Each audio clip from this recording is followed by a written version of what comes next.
Hi there, and welcome to another live stream on Sunday, 7 p.m. in the UK. And just Stephen at the moment here. We're waiting for the UK's top nutritionist, Richard Smith, to turn up. And we've got quite a few questions, and we'll get to them as soon as possible. Now, I really want to just thank people for putting the questions in before we've even started the show, because that really, really helps. So I've conceded that there's about 3 already there. And that is a really good trick for people. If you know how both Richard and I work, is we do actually give really full and sort of in-depth answers. So you might post your question and it could be 15 minutes before we get round to it, because we've got 3 or 4 beforehand and we've answered them properly. You can jump the queue by doing the super chat, which is, yes, good for us. It helps us because we do the hour for nothing, but or for free, I should say. So if you want to jump the queue, you can by doing a super chat. We'll get Richard now into the studio and we'll just get cracking once he's in. I think he's muted at the moment, so we'll get him on and get him unmuted. And we will say good evening to the Keto Pro, Richard Smith. Hi, Richard. Good evening, Stephen and all. Ah, excellent. And nice and loud, which is good. So I think you're on the right mic. Excellent. We have, thank you. Someone's already put a super chat in. So that's very kind of you. Thank you, Jari. That does really help, actually. So now then, Richard, we got a question straight away from Bianca. And Bianca is saying, no other options than to work for 8 hours on feet. How to still get rid of joint pain, osteoarthritis in big toe. Not able to change jobs at the moment. On Carnivore for nearly 5 months. Advice, please. So that's a good question, Bianca. I wouldn't mind just asking if in the 5 months whether you've had any improvements on the joint pain. Have you seen it get slightly less? That would be very interesting. But yeah, if you're working on your feet. One of the things I would say is many people don't believe in walking around barefoot. You should be barefoot as much as you possibly can at home, especially. You try and do that as much as possible. Yes, I am talking also about grounding, which is really good if you can get out and about. But for your joint health, that's one of the best things. If you have things in your diet like honey or fruit, you're having a lot of fructose, that can cause joint pains. If you're still eating tomatoes, that's one thing I would definitely get rid of. One of the supplements I think is really good for toe pain is glucosamine, or glucosamine, as some people call it. But anyway, Richard, do you have any thoughts on that? Yeah, I completely agree. I think context is pretty important in regards to this. 5 months isn't a long time, but it would be pertinent, I think, to see if there has been an improvement. If it is sort of osteoarthritis, that is an autoimmune issue, which is primarily caused through intestinal permeability. Foods and compounds that are going to cause this are going to be things like alcohol, as you say, fructose, lectins in particular, lectins being number one, predominantly from grains in the form of wheat germ agglutinin. And then, as you rightly say, we have other contributing factors in regards to tomatoes, bell peppers, lots of other vegetables that are deemed to be appropriate for a ketogenic lifestyle because they are low carb, do contain high amounts of lectins in the form of phytohemagglutinin. These lectins will bind to the enterocytes lining in the gut. They'll cause the release of a molecule called zonulin, and zonulin release will cause a gap to appear in the tight junction between the epithelial cells. And this will allow undigested proteins to travel into the bloodstream where they shouldn't be. So the body will create antibodies to fight them. And then through a process called molecular mimicry, the body begins to attack other proteins in the body that looks the same. So this is what an autoimmune issue is. And again, other contributing factors, which could be from a carnivore-based lifestyle, would be milk, maybe butter, cheese even. So, you may need to gravitate deeper down that rabbit hole, but you also may not. I mean, 5 months is not a long time. These could still be effects from living a lifestyle high in compounds that would cause intestinal permeability. medications also will cause this, so on and so forth. So, if you still consuming medications while living a carnivore lifestyle, these could also be contributing to that. Nothing happens overnight. Even though the lifestyle sees some incredible transformations, we need to give adequate time to this. But it would be important, I think, to see if there have been any improvements, Bianca. What can you do now? Make sure you avoid things that contain oxalates. Oxalates will also bind to calcium and build up in the joint, and they will give arthritic type pains. For those who are living a carnivore lifestyle, some still consume things like cocoa, maybe nuts and seeds. I know they're not predominantly carnivore, but there are people. When I speak to people who live a carnivore lifestyle, quite often they consume other compounds that are not just meat, eggs, fish, and cheese. And that's typically what I would consume. If it were me that was still suffering with this, I would go to a lion diet. And the reason that I would do this is that there are a number of compounds, even within the carnivore lifestyle, that can cause inflammation. So again, it could be gout issues. And gout is an inflammation. It's an inflammatory problem. If there is inflammatory within that big toe caused by being on the standing on your feet all day, this is only going to be further exacerbated by certain compounds like aged meats. It could be exacerbated by coffee. Now, coffee is a massive contributing factor, and we can get deeper into this as we go, because that is something that I've made a personal change with recently, after being a huge advocate of using coffee.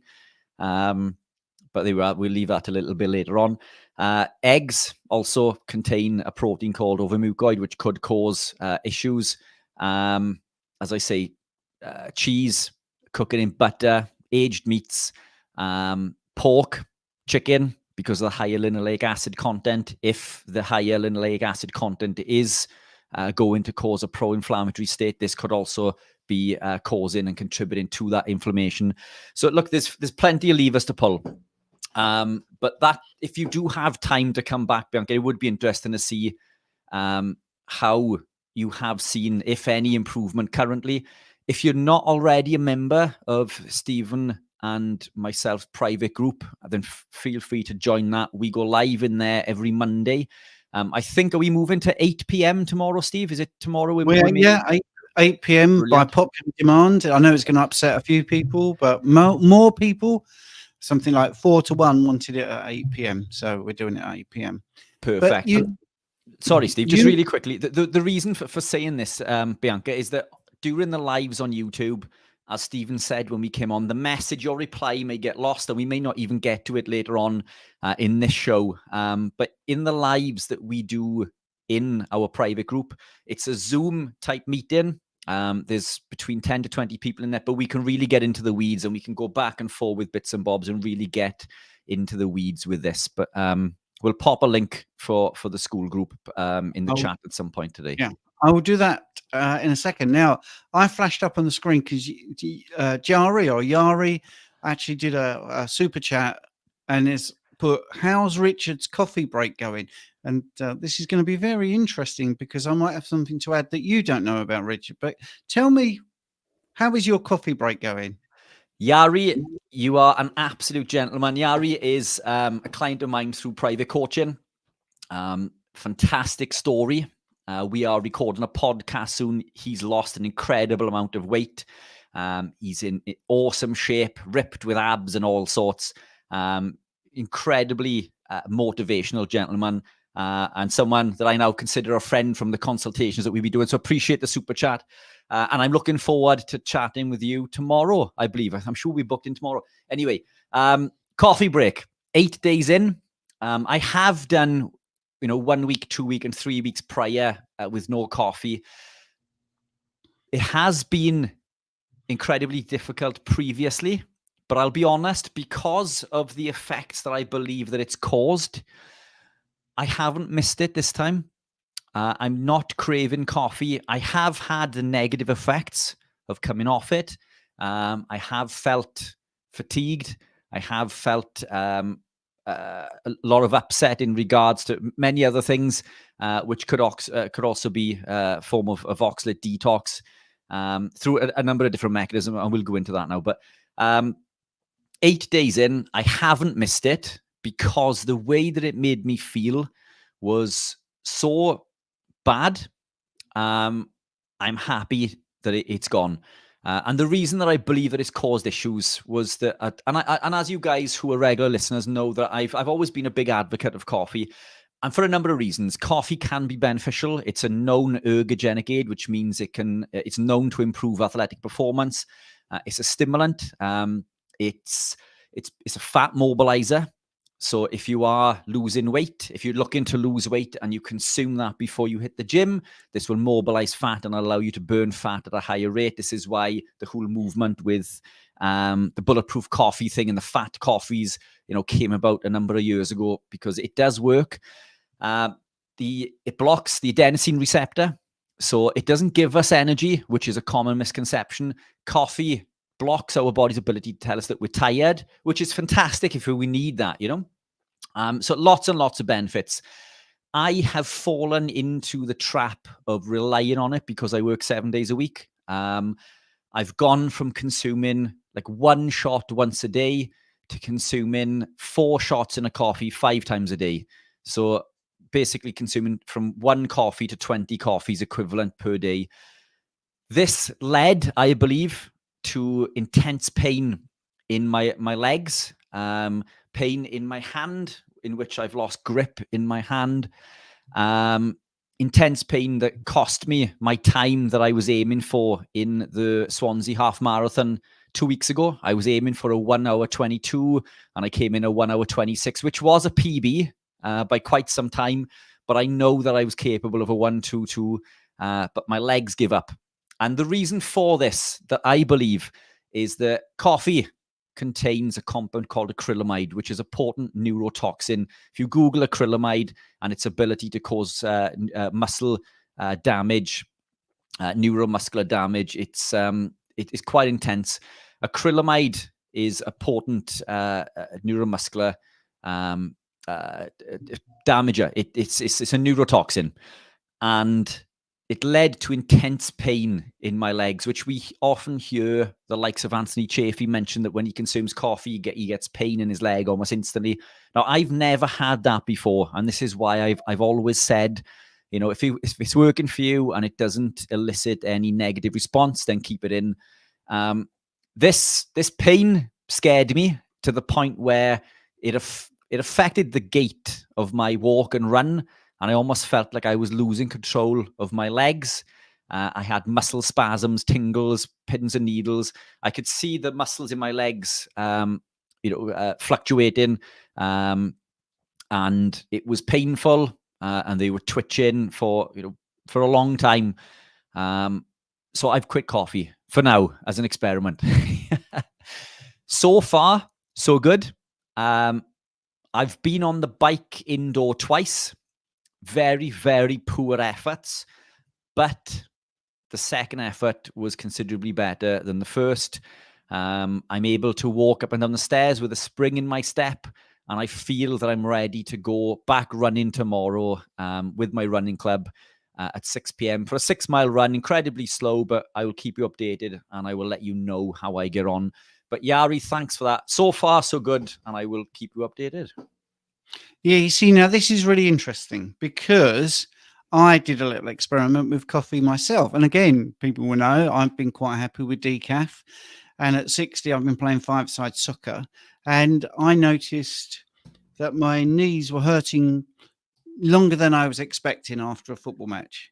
Not to the point where, I couldn't walk or anything like that. But I just suddenly thought, well, hang on a minute. Maybe I should take coffee out of my way of living. So I did that for 2 days and it did reduce. So even with decaf, it did reduce quicker. And Jane actually said to me, I don't hear you coming down the stairs anymore. So I think, I'm lighter on my feet. So tonight, actually, I'm going to have a coffee delivered about 7:30 in this live, and it's going to be my last one. Brilliant. And I'm going to take a whole week off. I'm going to just see if it is an incredible benefit, and it's really good because I've got football training tomorrow morning. I've got a match on Wednesday night, and that's the only talk of football, by the way. We're not going to talk about the England team or the Euros and all that. The point is about nutrition, and I'm going to see that even decaf, Swiss water decaf, which is very clean, freshly ground beans, everything, it's all very clean, and it's reverse osmosis water. Just taking that whole thing out, what difference is that going to make? And I think it's going to make a huge amount of difference, actually. So both Rich and I, now this is one of the things that I think this is why I like Richard so much, is because he's open-minded. And I honestly believe if you are a carnivore, you should be open-minded. So even if you get to a point after 3 years where everything is working for you and suddenly something isn't, instead of thinking it can't be what I'm doing, it could be. And yeah, if you've been eating, let's say, aged cheeses for 3-4 years and it's never been a problem, and suddenly it is, it could be that you just got to the level of histamine dosage that isn't good for you. So always be mindful of what you're doing and be open-minded, and don't think, oh well, I've been great for 3 years and I've changed nothing, so it can't be what I'm eating, it's got to be some other thing. Because it might not be. It might just be what you're doing. Right. Okay. Really common question. And it's PD Oxregan 1. Anyway, cravings for sweets never, in big capital letters, stop. I've tried increasing fats, eating smaller meals, increasing calories, etc. I walk, ride horses, and strength train. Feels like a dopamine issue. Help. Yes, well, it could be a dopamine issue. I'll go through some sort of basics about cravings. One of the things was really, really common. Are you hydrated? You know, that is one of the things that we talk about ever such a lot, especially as Richard is, you know, the expert with the electrolytes, being a designer and distributor of electrolytes. But I just think it's underestimated for cravings. I do feel it's very true. If you're not eating enough, that's going to, you know, be an obvious one that could possibly trigger some cravings. If you're not eating enough, if you're under eating, you're very active. You've said that you've tried smaller meals. Have you tried larger meals? You know, are you eating enough? That's the thing. Increasing fats. Well, did you try less fat and more protein? Could you be under eating protein? Because there is the protein leverage hypothesis, which I think is one of the drivers of appetite. Yes, it could be dopamine. You could be eating foods that you're not enjoying as much as you could. Maybe you're avoiding, let's say, lamb. And lamb is beautiful. It could be something that gives you the dopamine hit. So I think that's one of the things. Rich will talk about other things. I know. The reason we're together is to try and give you a broader answer rather than just one of us saying one thing and then viewers commenting and saying, well, you missed this, missed that. Stress can bring on cravings. Lack of sleep, that's another one. So make sure that you're sleeping okay. And also, you know, limit the exposure. So if you've got sweets surrounding you because your family are eating sweets, Rich, I think, has got a separate cupboard, you know, so he doesn't have to go to a cupboard that's got all the different things in. So you have a little section in your fridge, or you have a section in your cupboards. But what do you reckon, Rich? Yeah, I wonder how long this person's been living the lifestyle for, whether they're ketogenic or carnivore. Look, there is an adaptation period. Cravings are incredibly common, especially for sugar. You know, sugar will release dopamine into the mesolimbic pathway, and it's the reward pathway. Dopamine will give us the pleasure in the same way that cocaine and heroin do. This is why sugar is highly addictive. But in order for us to create things like dopamine, we do these through the catecholamines, so the catecholaminergic neurotransmitter synthesis. And we've covered this a number of times. And this involves specific proteins in regard to produce our neurotransmitters, tryptophan, tyrosine, and phenylalanine. But we need cofactors, and the cofactors are typically things like iron, zinc, vitamin B12, magnesium, vitamin B3, B6, so on and so forth. These can be blocked by as much as 100% if we co-consume them with something that contains phytic acid and lectins. So if we are consuming, you know, animal proteins, for example, with, you know, pasta or And I'm not saying this person is, but even vegetables that contain some form of lectin in the form of phytohemagglutinin, these cofactors can be blocked by as much as 100%, and this will further drive our need for the fix. And the thing with sugar is it blocks the prefrontal cortex. So the more we consume it, the more we want it. So the prefrontal cortex is the part of the brain that stops us from making silly decisions. This is the reason that we drive to the garage at 2 a.m. in the morning or to McDonald's.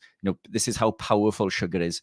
So first and foremost, try to strip out any compounds that could be negating your body's ability to absorb those amino acids, our aromatic amino acids, tryptophan, tyrosine, phenylalanine. Avoid anything that contains lectins and phytic acid. This could be nuts, seeds, for example. So, nuts and seeds are they're deemed to be a ketogenic appropriate food because of their low carb. But again, the lectins and phytic acid can be detrimental from the body's ability to create these neurotransmitters. Other things we can do is we can increase things like BDH through just being ketogenic, and we can stimulate this. So I mean, we've increased, the amount of food that we are consuming. As you said, Steve, we could try increasing the meals, but we could also try fasting. We could try extended fasting. This will increase BDNF, and BDNF increases inhibition control. Which is typically stimulated by fasting or things like saturated fats and omega-3s, by the way. And omega-3s will also increase cholecystokinin, which is a hormone that helps us block hunger signaling. Glutamine can also work. Glutamine, you can add to water and just drink it if you get sugar cravings. But as you rightly say, most sugar cravings are, in fact, cravings for salts. And this is one of the biggest mistakes I think that we make when we gravitate into the lifestyle is that we preference sodium because we're told that, and we do. Sodium is incredibly important. We increase sodium because when we become low carb, insulin drops and it signals the kidneys to release sodium through 4 points in the nephrons in the kidneys, which leaves us devoid of sodium. And this leads to what is known as keto flu, fatigue, nauseousness, and so on and so forth. And this is the main reason that people throw the towel in. So we supplement with salt, with sodium, which is fantastic. And sodium should not be demonized. It's incredibly important. We need way more than we're led to believe. But this sudden change from consuming very little sodium to consuming a lot, it blocks or decreases our body's ability to absorb potassium. Potassium is incredibly important. So now we have a negative balance, if you like, an insufficient balance of electrolytes. We may even be consuming more eggs or more cheese or cream and dairy, which is high in calcium, and calcium competes directly for magnesium. So magnesium deficiency there can also lead into hunger. It could even be oxalate detox. Oxalate detox will lead to a condition called, which you coined, by the way. We don't like the oxalate dumping thing, Stephen. You coined oxalate detox, which I think is way more fitting. But this can lead to a condition called hypokalemia, which is a condition in which the oxalate will bind to potassium because it has a high affinity to potassium and lead to potassium deficiency and lead to hunger cravings and fatigue and lots of other things. So look, it could be a number of things. Try a number of things. Try what Stephen has suggested there. Try increasing protein. Try messing around with things. If that doesn't work for a week, implement fasting. But electrolytes, and I know that I make and sell electrolytes, and many would deem this to be conflict of interest. But I create these products because there is nothing else quite right on the market. The other brands on the market do not create what I believe to be an adequate ratio. They add in lots of nasties. Their ratio affects electrolyte balance within the body. I've created, the product that I quite happily use. And I've created it for me to use. And that's not a sales pitch. I'm not telling you to consume electrolytes and buy them from me. But that could be the problem. I'm not here to sell supplements. You can increase electrolytes naturally. And I will tell you how to do this also. Organ meats. introduce organ meats, which are high in electrolytes. You can consume bone broth. You can eat the knuckles on the chicken bones. You can eat the meat that's attached to the bone, the connective tissue. You can eat fish bones. If you buy sardines and mackerel and things, eat the bones within there.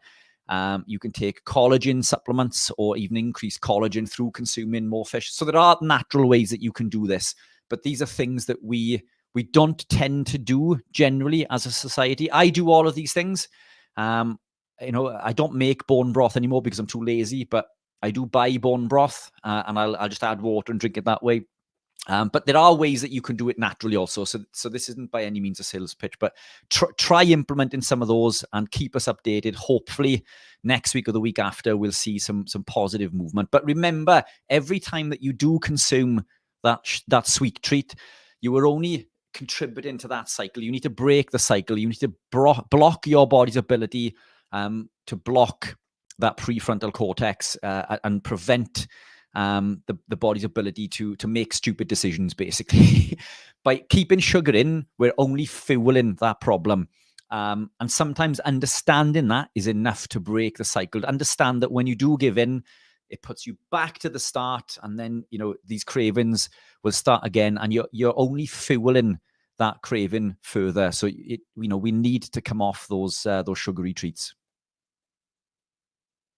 And Steve, you're muted. I don't know how that happened.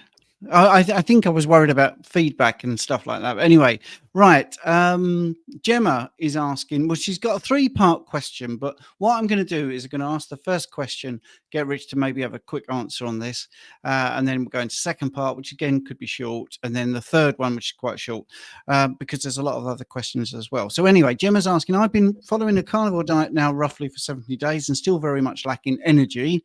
Also seem to urinate very frequently at the moment. Is this normal, and when might this subside? Yeah, again, as we gravitate into these lifestyles, there are lots of changes going on with the body. Urinating frequently is common, and it can be for a number of reasons. It may be that now that you're more conscious of electrolyte balance, so you're consuming electrolytes and drinking more water. Try not to drink electrolytes too late. I do. I even take them to bed. But if it's causing problems with sleep, then maybe take them earlier in the day. But I mean, there's nothing wrong with urinating a little bit more frequently. Maybe your body doesn't require as much water as you think it does. This whole thing with 2 liters a day, I think, is built on. In fact, Stephen knows exactly where this came from, and maybe he can explain that to us. We don't always need as much water as we're led to believe. Drink intuitively, drink when you're thirsty. If you're not thirsty, don't drink.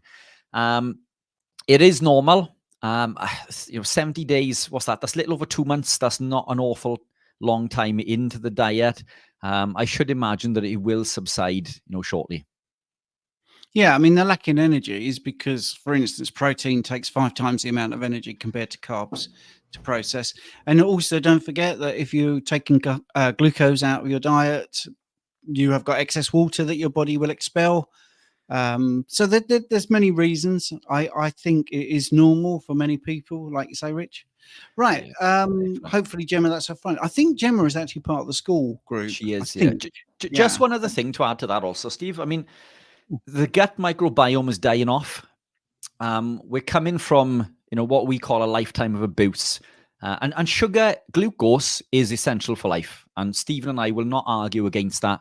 But exogenous glucose is not required. We make glucose, and we can get into this later down the line. But and I'm not saying that dietary glucose is bad for us also, but excessive amounts is dangerous. This is why we store glucose in the muscle as glycogen. We do this in order to save our life. So the reason insulin is elicited is to pull that glucose out of the blood, store it in the muscle to save your life, because glucose in the blood is toxic. A diet or lifetime of consuming vegetables and glucose, the gut microbiome is geared up to this. So there's a change going on within the gut. The gut microbiome is changing. Your body doesn't know how to utilize fats and proteins for energy currently. It's going through an adaptation process, and it's perfectly normal. I didn't notice elevations in energy really until maybe 12 weeks in. So that's, close to 3 months. And this continued to improve all the way up to 12 months and beyond. But it is perfectly normal. It's an adaptation process, and I'm confident that Gemma will stick to it. She is a member of the group, and I'm sure she can update us during our lives tomorrow. Yeah, absolutely. Now, she says she's also recently been diagnosed with Gilbert syndrome. Is there any chance this is impacted by a carnivore diet? Yeah, absolutely. It's going to improve it. Because Gilbert syndrome is, firstly, it could be misdiagnosed, because I was diagnosed with it and I haven't got it. It's a dysfunction of the way the body processes bilirubin, which is a waste product from the breakdown of red blood cells, which is why carnivore is going to be helpful, because you have longer living red blood cells, which is proven with blood tests. I'm sick to death now of people saying this can't be true, this can't be true, when you've got a test to prove that it is true. And many of my clients do test it, and it is true. So your red blood cell is going to last longer. So therefore, because Gilbert syndrome is the liver's less efficient processing of bilirubin, which is a breakdown of red blood cells, which causes sort of yellowing of the skin and yellowing of the eyes.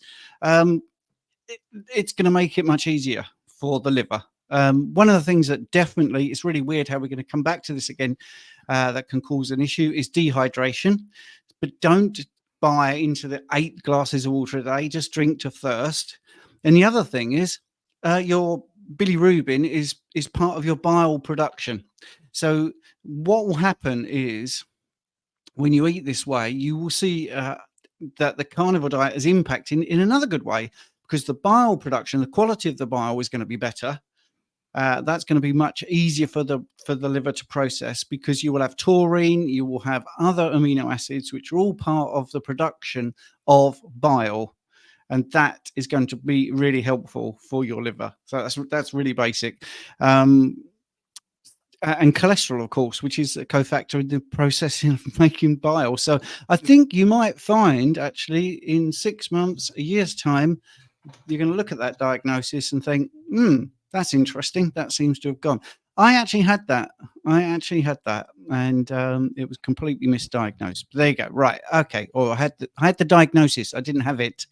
I had the alleged symptoms, but it was actually toxic levels of carbohydrate intake. There you go. Gemma's got that third question, which is why we sort of zapped it, because there's other people with questions. One more question. Is lamb's liver more nutrient dense than beef liver? Generally not speaking, but I tell you what, they're both very nutrient dense.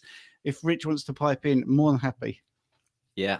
It's lamb generally, I believe, to be more nutrient dense, and it does depend on what nutrients you're looking at, but across the board, I believe it's more beneficial. It's a lot higher in omega-3s also. I think it's around 10 times more omega-3 in lamb than it is liver. Lamb's liver, beef liver is known as being the world's most nutrient dense food on the planet. Now, what I would say with lamb is it depends. I think it's going to depend on the age. Much of the lamb that we consume is not actually lamb. If you go to the butcher and see, it's not this tiny little fluffy thing that we see hopping around in the field. The lambs that we consume are full-size sheep. Now, depending on the season, the older they are, the more nutrient dense that the animal becomes through aging. Lamb is always grass-fed. And I certainly would not be put off eating lamb's liver over beef liver. I would preference lamb 99% of the time if I had the opportunity to do so. But I do love beef, I think. And there's nothing wrong with beef. This is nothing, this is an attack against beef whatsoever. My diet is predominantly beef and lamb. I do love beef, so I do predominate, and I know I've mentioned this many times, but one of my favorite cuts from beef is chuck steak. It's incredibly cheap, very fatty. Most people don't like it because it's incredibly chewy, but it's absolutely stunning. But is lamb's liver more nutrient dense? I don't know, but it's certainly not lacking. It's not. There we are. It's certainly not lacking in nutrients. But, and again, what I would say is I'm looking at buying mutton. So a friend of mine is going to supply me with mutton moving forward. Potentially, I wonder if that may be more nutrient dense as it's aged. I don't know. I've never had mutton, mutton liver tested.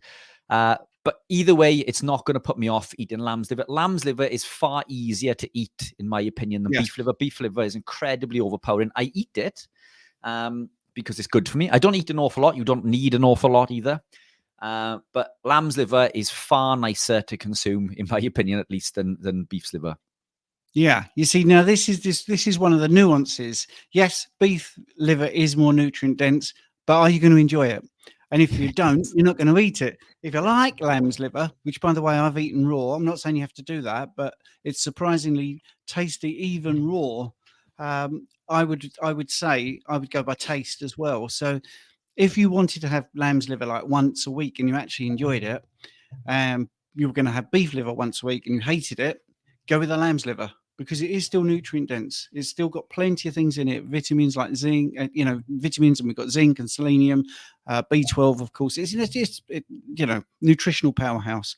If anyone's interested in supplements for liver, I'm actually trying one out. Just email me and I'll tell you a bit about it. Right. Next question is from Jay Carner. Hi, can you discuss iodine deficiency? Yeah, we can. Should we go on to the next question? So yeah, we can discuss it. Shall we discuss it? I think we should. Iodine deficiency, I'm assuming that you're worried about your thyroid. That's why most people ask about it. You can do a test. I'm sorry to jump in and hijack your answer, Richard, but we're here for reasons, and one of the things is I do lots of tests, blood testing. We had a private blood testing lab for a long time, and you can do what's called an iodine clearance test. You don't have to, but if you really want to know whether you're deficient in iodine, just because we have a lot of people around the world, I'm not going to give you units. I'm just going to give you an example. You have a drink, you have 100 units of iodine in it, and you drink this, and over the next 24 hours, your urine is measured. And then if your urine contains 100 units of iodine, you're pretty much certain you're not deficient in iodine because your body is excreting it. You could also prove Kenberry right by having way too much iodine and seeing that your body excretes even more. So you could have 200 units and it would excrete 200 because it's very good at excreting stuff you don't need. This is why urine tests are pretty good, actually. But they are expensive, you see, because there's a lot of monitoring. So when it comes to the thyroid, why is it important? Well, because the functional units, we've had plenty of talk about this as well. Basically, take iodine, which you get from food, hopefully. Normally, fish is what most people use. Some the vegans use seaweed and all this. And it takes it, converts it into iodide, and then it goes into the functional unit and becomes part of the thyroid hormone process. Really that simple. But I would go with symptoms. If you're worried about iodine deficiency, first thing you can do is look at your symptoms. What are your symptoms? Are they matching with some sort of hyper or hypothyroidism? And you could also look at whether you're getting the cofactors. We just mentioned lamb's liver there with selenium and zinc, two of the great things that are involved in the manufacture of thyroid hormone. So you could be having a thyroid issue from historical low carb, low fat eating. So that's my 2 pence. That's my little bit of a preamble. And Rich obviously has a lot more to add as well. Yeah, which the compounds you mentioned are also found in my electrolytes, along with iodine, by the way. Yeah, so just food for thought. But look, it's Jay's a good friend of mine. We've spoken many times over the years. He's been to a couple of, I think, in fact, Jay may have been at the PHC conference. Anyway, have you eaten or do you still consume cruciferous veg? And yes.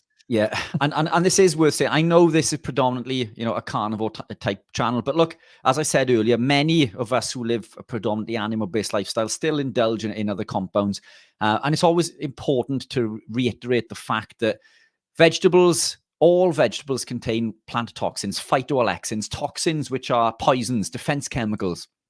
Man and animal can run away. That's its defense mechanism, or can fight back, whereas a plant is rooted to the ground. So a plant contains phytoalexins, plant toxins, chemicals that would kill or ward off a predator, for example.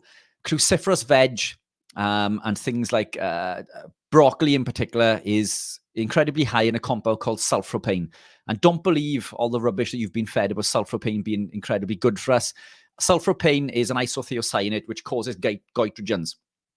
Some of this toxin is detoxed immediately, but what's left circulates in the blood and it competes with iodine for absorption at the thyroid, preventing the gland from producing thyroid hormone. So one of the biggest contributing factors for me on improving iodine absorption in the body is removing things like broccoli and your other cruciferous veg, which may be high in other compounds, and such as the isothiocyanates and many others. These compounds are not good for us. And I know that many listening to the channel will live a ketogenic-based lifestyle, and broccoli and things are preference on that. And I'm not saying that you need a lifestyle without them. If you were living a ketogenic lifestyle with vegetables and thriving, then that's fantastic, as I was in the early days. But if you are worried about iodine absorption, then we need to remove the compounds that are going to block your body's ability to absorb iodine. And those in particular, broccoli and cruciferous veg in general, will do this. So remove those. And as Stephen says, if you are concerned, get an iodine clearance test and go from there. But many of us, once we remove those vegetables, tend not to be deficient in iodine. Right, absolutely. So that's a great answer. Rin is asking, I don't really like the taste of liver. Can I take cod liver oil supplements as a replacement? I wouldn't recommend it. Let's get into this a little bit, and I won't go into too much detail, but oils oxidize. Now, we know that vegetable oils, seed oils are high in an oxidized omega-6 called linoleic acid. Linoleic acid will cause insulin resistance and oxidative stress and electrophilic stress within the body. And this is a toxic compound. We need to remove vegetable oils and seed oils from the body because of its ability to cause oxidative stress and inflammation and insulin resistance, by which it causes insulin resistance at a higher percentage than excess carbohydrates do. So, I mean, that's pertinent to remember. So if you are to ever remove just one, you're going to confer more benefit from removing, and there it is, removing the vegetable oils over the carbohydrates. Anyway, this compound, linoleic acid, is not the only compound that will oxidize. Omega-3s in supplementation form will oxidize in as little as a few hours. Cod liver oil will also oxidize over time. There was a study that I read a little while back that looked at 20 leading brands on the market and I think it was cod liver oil. It may have even been omega-3s. I can't remember. Every one of these was oxidized, and some of them to extremely dangerous levels, to even which the manufacturers recognized that the levels of oxidation were exceptionally high. So all oils will oxidize eventually, unless they are fermented. But cod liver oil will oxidize. If you want cod liver oil, eat cod liver. So buy cod liver, eat cod liver, and get your cod liver oil direct through fresh cod liver, because all oils will oxidize eventually. There we are, and there it is. cod liver. And yeah, I mean, you can actually buy cod liver, and it's really tasty. And it has its own oil, actually. It's in its own juices, so to speak. So, right, okay, that was good. I hope you like that, Rin. This isn't a question. It says here, this isn't a question. It is just a thank you for your helpful advice and answering my questions. You really helped me to reach my goal to get my Crohn's disease under control. Yes. Amazing. I had an argument on Instagram. The reason I'm flashing this up is because you can't do that, mate. I'm sorry. That's not true. That just doesn't happen. You can't get Crohn's under control with diet. It just doesn't happen. Seriously. I'm being sarcastic here because I had to say, well, I've got to go back and tell quite a few people that their body is not listening to you, because it's incredible how many people don't want to believe other people's experience. So there you go. Right. Okay. Lee Reed here. I recently had panic attacks after 4 months of carnivore. I was taking 10 grams of Keto Pro electrolytes a day, but I read it might be magnesium. So I'm taking glycinate, and it stopped. Any ideas why this happened? Taking 10 grams. So I mean, that's pretty close to what I consume throughout the day. I may even consume a little bit more than that. Is there any reason the I mean, it may have had nothing to do with the magnesium in the first place. The yeah, I don't know. I don't know of any mechanism in which the magnesium citrate would lead to more of a panic attack than anything else. It's more It's it's more related to low magnesium actually when you look at panic attacks, because there are and low studies where they, sodium. yeah. So I think Sorry, it, well, yeah. low potassium. Sorry. Well, that is it's the whole thing Yes. actually, the whole gambit actually. A deficiency in potassium and so an iron deficiency. So there's a lot going on where this way of eating actually would stop the panic attacks.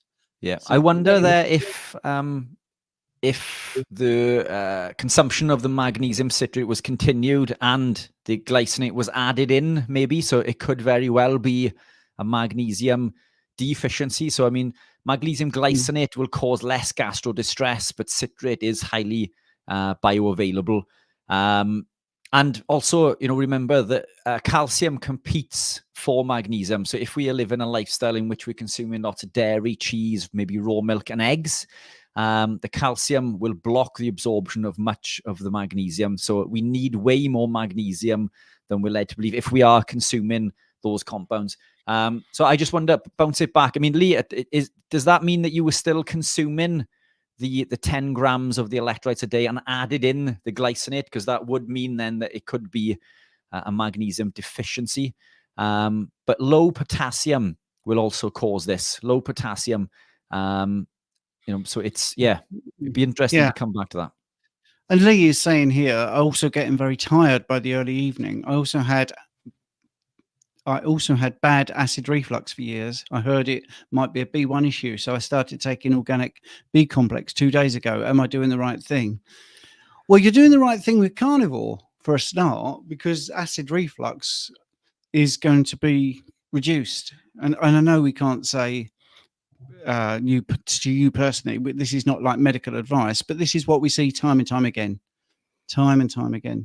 Yes, there is a connection between acid reflux and thiamine, vitamin B1, but this way of eating tends to resolve it because there's so many other things at play. I mean, if you can get your stomach acid, you got to remember when there are studies. Sorry, Rich, I've done a you, but I'm going to just go off.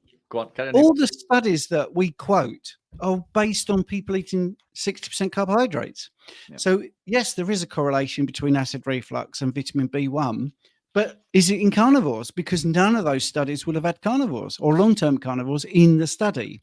So in the mainstream view, yeah, you're probably doing the right thing. But, and this is why I then went off on a tangent and said, because there's all these other things going on. If you improve your stomach acid, because, that fantastic amino acid taurine is in a lot of what you eat, that's known, and they've proved that with interventional studies. Forget what the person's eating. That's an actual study where they introduce taurine and see what happens. The stomach acid goes up. They take the taurine out. The stomach acid depletes very quickly. Well, stomach acid is your first line of defense, literally, with your food and pathogens, and the valve at the top of the stomach basically won't shut when it's not acidic enough. I mean, that's really very layman's, but that is what happens because of the pressure inside. You need, strange enough, more stomach acid for that valve to shut tightly. Makes sense if you look at the physiology of it, because why would it shut tightly if it's not acidic? Well, it wouldn't. So there are all these signals going on. So once that taurine is in there, it speaks. Food isn't passive. It doesn't just sit there and the body acts on it. It breaks down and sends signals out. It tells the body this is what's been consumed. That's not its role, but that's what happens. That's the biochemistry of it. That's how we know if we've got a lot of glucose, then the insulin needs to go up. If we've got a lot of fats, then we need to produce bile, because it's a two-way street. So it could be that once you start doing this way of eating, Lee, you'll find that all the other problems actually improve. And I don't know if we got time to go on that. Can we go on to the next question, Rich, unless you've got something burning you want to add? Yeah, look, just really quickly, again, as you say rightly, it's compared to what? When we consume lots of animal proteins, we're consuming lots of... A piece of meat, beef, contains every vitamin and mineral that we need, not just to survive, but thrive. I don't think you need B vitamin supplementation if you're eating, especially lots of red meat. Acid reflux, just for point of reference, is not caused by low stomach acid. High stomach acid, is caused by low, which can be remedied by zinc, which is high in red meat also. Acid reflux is generally a condition in which lectins will bind to mast cells in the gut and cause acid reflux. So if you are living a lifestyle that contains lots of lectins in the form of grains, nuts, seeds, vegetables, bell peppers, tomatoes, so on and so forth, this will lead to acid reflux, as will things like alcohol. But if you remove those compounds, generally all of these things will clear up. I just think you need longer. The fact that you're tired means that you're still adapting. And again, this could even be a case of oxalate detox again. Oxalate detox and low potassium can lead to that condition we mentioned earlier, hypokalemia, which can cause all of those problems. These are all things that we need to go through. It's a transition period. Stick with it. Try to eat as clean as you can. The more red meat, as in beef and lamb, you consume, and the less of the other compounds, the better. And I think you'll gravitate into that very shortly, but keep us updated. Excellent. Matthew O'Malley has a 3-part question. So we're going to be able to do this in double quick time and get through 3 questions. He walks 20 to 25,000 steps a day. Woohoo, that's quite a lot. HIIT for 45 minutes, 3 times a week. Air bike, 30 minutes. Moderate rowing a day, 30 minutes-ish. Doing some resistance training. Usually, he's 165 pounds. Recommendations for grams of protein. Well, I would start with 165 grams of protein, 165 grams of fat as a rule of thumb. But we're going to get into your street here, Rich. Any recommendations on salt intake, even when working out, mostly every day to some extent? I seem to feel better on almost no salt. That's fair enough. Just 1/8 of a teaspoon on the 34 pounds of meat I eat a day. That can't be right. Surely it's 3.4 pounds of meat I eat a day. Is this a real question, do you think? Or is that a typo? Any recommendations on how much salt a day and what is the salt to potassium ratio? What should it be? Active body seems to want 3.5 to 4 pounds of meat a day. Seem to feel better with less salt and only 1/8 of a teaspoon. Yeah, coming back to the protein, always start at 1 gram per pound as a starting point. So 165 grams, you can drop that down to 0.82 of that, which is the bare minimum that you need in order to heal, repair, and grow. Maintenance would be at 0.5. So as Stephen says, 1 is a perfect round number. Don't be scared to over-consume on the protein. That's not going to cause any issues unless, weight is a goal of yours, as in fat loss. But again, increase in protein will quite often increase the thermic effect. As Steve mentioned earlier, it takes more energy to process protein. So it'll cost the body 35%, up to 35% of its energy. And I won't use the word calories because we don't work in calories to process that protein. So 1 gram per pound or more. The salt thing, I think the reason that you may be finding that you work better with no salt is that the salt that we consume through diet, i.e., pink Himalayan or Celtic sea salt, is higher in sodium over the potassium. Excess sodium is going to deplete potassium, and we need both. So the body requires 4 times more potassium than it does sodium. Now, if we look at a piece of meat, it's around that ratio. So a piece of beef, for example, will contain 4 times more potassium than sodium. If you're eating lots of beef, then you may be consuming enough salts. So therefore, adding in extra sodium is going to further deplete potassium and throw that sodium-potassium ratio out of whack. So that could possibly be the reason why. I use the electrolytes because the ratio, I believe in there, works synergistically with our natural ratio, and that helps me power through workouts. if it's work, if you're thriving on that, then that's perfectly fine. But again, the protein, you need at least 165 grams, if not higher. And what have we missed out there, Steve? So I mean, look at the potassium ratio as again 4-1 as nature intended. But if you're adding in additional potassium, you don't require that ratio, because we get so much from eating 3.5 to 4 pounds of meat per day. I mean, what's that? That's close to a kilogram, I think, isn't it? Yeah, Yeah, which that's is a lot. Yeah, that's pretty much what I consume, give or take. But I still find that I thrive on the additional support of electrolytes. But yeah. Yeah, I think Anything that's else to more add? than. Yeah, I think that's more than a kilogram actually. Right, Matthew is Let's work saying, that out. any recommendations on a HIIT protocol? Should be done on an air bike or sprinting or rowing or something else. Ideal intervals, 4x4 or something else. This is a really interesting question because I think one of the best ways to do HIIT is sprinting, because you are so in control of your speed. It really is simple. And one of the things I think is also good to add is a friend, a training partner, telling you to sprint, stop, sprint, actually get some proprioception and some reflexes going on as well. But if you're training on your own, I mean, I don't think anything beats sprinting. I really do. And I think you could do 10-second sprint.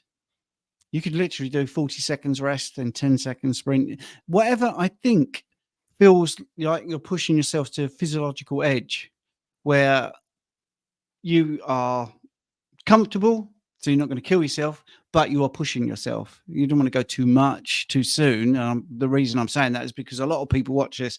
I don't want someone that's never sprinted before to go out and do 10 seconds, 40-second rest, another 10-second sprint, 40-second rest, 10-second sprint, and collapse, and injure themselves. So it's, even though it's high intensity, you've got to remember it's high intensity for you. All right. So if getting out of a chair makes you out of breath, that's actually a high intensity exercise that you could do 10 times trying to get out of the chair. Maybe 10 times would be too much. So when you're looking at this way of exercising, high intensity interval training, all that means is something that's difficult for you, and you do it in intervals. So you do a sort of short burst, and then you have a rest, and another short burst, then you have a rest. Rich, we've got 3 minutes. So if you want a quick answer on that, and then we'll talk about going to the next platform. Yeah, look, really quickly. Again, I think sprinting, if you can do it, is going to be more beneficial. But what I would say to that is, if you're not a regular, as Stephen said, to sprinting, then you really need to increment that slowly, because you will cause damage. The air bike or an indoor trainer bike or rowing, I think, maybe a better place to start in order to gravitate into that. If you are going to start with sprinting, then you need to start with running slowly first. I mean, sprinting, when we look at the data, is far more beneficial. But if you're already running, don't just go straight into sprinting. So I think if you're gravitating into it, the air bike or rowing may be more beneficial. Also, HIIT training is fantastic for living this lifestyle, because it upregulates something called the monocarboxylate transporters, which is how we utilize ketones within the body in the form of beta-hydroxybutyrate. The monocarboxylate transporters we also use for hormone production. So incredibly good tool. I'm a big fan of HIIT. Any type of HIIT, you don't need, change the sets. As long as you're pushing to failure and it's hurting. But obviously, we need to be careful what we say. Don't push too hard that you injure. But please be careful with sprinting if you're not already sprinting, because you will damage. You'll hit the track too hard and you'll be out of action for weeks. So gravitate into it slowly. Air bike or rowing for me would be the first, maybe the segue into the HIIT training, and then implement running or sprinting through running generally. Was that quick enough? That was great, mate, because we've got to talk about the other platform that we're on from 8 p.m. in the UK, which is in a couple of minutes' time, which rhymes with Apple Crumble. Unbelievably, we can't mention this platform that we're going to be on this platform, YouTube, which doesn't seem to like people being straight and honest about many things, which is really upsetting. I just want to push again the same thing that Rich mentioned earlier, which is the school community that we run. Now, that is less than a week. All right. And you will get access to us every single Monday at 8 p.m. where you can ask your questions. Rich doesn't know this. We haven't even been able to touch base. I'm thinking of maybe doing like a diabetes question and answer 101 thing in the week as well. So you'll be able to do that. I'm an obesity and diabetes specialist practitioner here in the UK. So it's really good value. Plus, you've got all the community. You've also got recipes. When we do a live question and answers, you get the playback. So even if you miss it, you can go straight online and see it, and it's fantastic. There's 9 courses on there to do as well. Keto courses about thyroid, protein, everything. Absolutely everything. Loads of free ebooks. The resources are just second to none, and it's the cheapest thing on the market, really, because a lot of people are charging $30 a month or $45 a month. We are looking at $4, and it really does help to keep us alive and paying the bills. So anyway, in the chat is the link to the 8 p.m. Apple Crumble. We will be on there to answer questions. Really quickly, Steve, I've just noticed that there are a lot of questions that we haven't gotten to. Do you think we can carry some of those over if these listeners are happy to gravitate over to Apple Crumble? Yeah, but I haven't got the physical ability to actually take them across. I wouldn't know how to do that because this is in a different bit of software. But yes, if you haven't had your question answered, go to the other platform, and which the link is in the chat or in the description here on YouTube, and you will be able to ask a question over there. So thanks, everybody. Hopefully see you there. Thank you all.